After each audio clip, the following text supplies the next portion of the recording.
So where will Tom Brady be in 2020? People have yet to really wake up to the strong possibility that he will leave the Patriots. I think most people take the position, we'll believe it when we see it. Well, Michael Irvin gave us something to ponder on Friday, the Cowboys Hall of Fame receivers on WEEI, and he said that, quote, some very significant people, end quote, told Irvin that the Cowboys may pursue hashtag Tommy in free agency. Now, Irvin would go to Twitter to say that those very significant people do not include Cowboys owner Jerry Jones or anyone else associated with the team.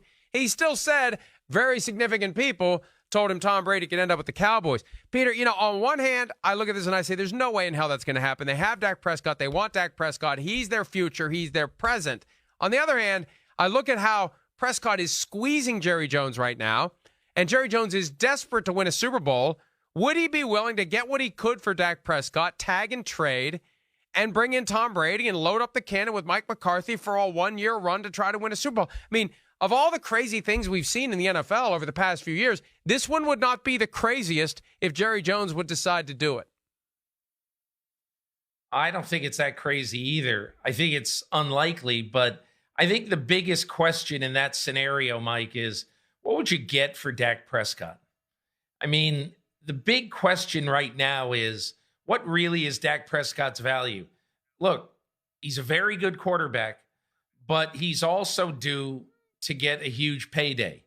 So would you, for instance, trade if you're a team that needs him?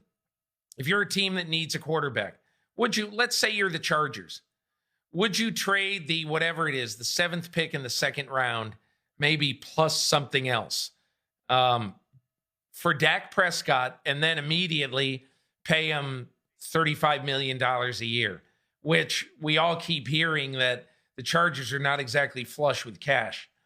And again, that's what would be so strange. And that's why this entire offseason is bizarro world, because there are going to be 3 or 4 things that are going to happen, like with Dak Prescott, whatever happens, that people are going to say, oh my God, I never saw that coming. Now, Jerry might emotionally want to do this. I bet today, if you asked him, who would you rather have your quarterback in 2020, Dak Prescott or Tom Brady at 43? He would say Tom Brady. That's why he's got a couple of really good personnel guys and his son, Stephen Jones, to talk him off this ledge, because you can't build a team for the long haul if you're talking about getting rid of the guy who you thought all along is your franchise quarterback, so you could have 1 year, maybe 2, with a 43-year-old quarterback.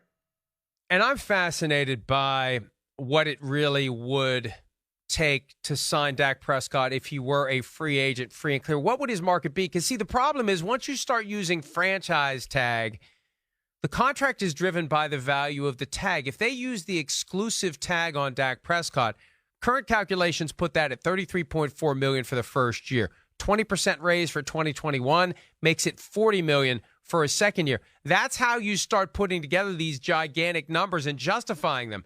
Market value, who knows? We won't know, and we'll never know until he's on the open market. Is there a team out there that would pay him $35 million? Is there a team out there that would pay him $35 million and give the Cowboys real value? I don't know. And it could be that the Cowboys just get exasperated by Dak, because Dak is doing what few quarterbacks ever do. He is driving a really hard bargain. He hasn't accepted significant offers that have been on the table because he believes he's worth more and he believes he can get more. And he is pushing and pushing and pushing them. And we know how they like to get guys to do business on their terms. At some point, Jerry and Steven may say, we've done everything we can to get this guy to sign the kind of deal we want him to sign. He won't do it. Let's move on to plan B. And if plan B is Tom Brady, there have been worse plan Bs in the history of the NFL. Well, not only that, Mike, but you have raised this issue a couple of times, and it's really important to know. The Dallas Cowboys need their quarterback in the building on April 5th.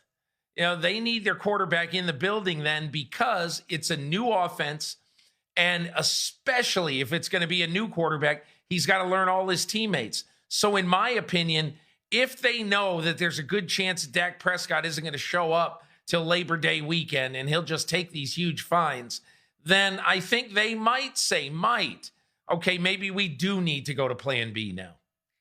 An amazing scenario fueled by Jerry Jones' burning desire to get a Super Bowl now.